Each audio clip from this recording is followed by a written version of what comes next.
అమ్మా, నేను నా ఊహ తెలిసినప్పటి నుంచి చూస్తున్నాను. నువ్వు ప్రతి పండక్కి సంక్రాంతి రోజు చాలా చాలా బాధపడతావు. ఏ విషయంలో? అమ్మలేదు పుట్టింది బాధపడతాను.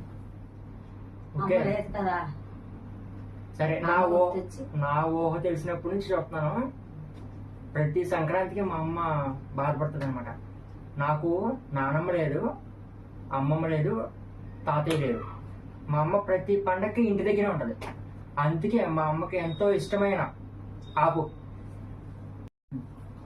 అందుకే నేను మా అమ్మ బాధపడుతుందని తెలిసే ఈ పప్పిని తెచ్చుకున్నాను. ఇది ఒక ఆడపిల్ల అనమాట.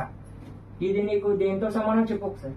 నాకు అమ్మైనా అక్కైనా నా కూతురైనా ఇదే సర్వస్వం. నాకు ఇదే మా పప్పి. మా పప్పి తల్లి. ఎవ్వరు లేరు. మేము ఎక్కడికి వెళ్ళాం, మేము మా దగ్గరికి ఎవరైనా వచ్చినా హ్యాపీగా చూసుకుంటాం. పెట్టి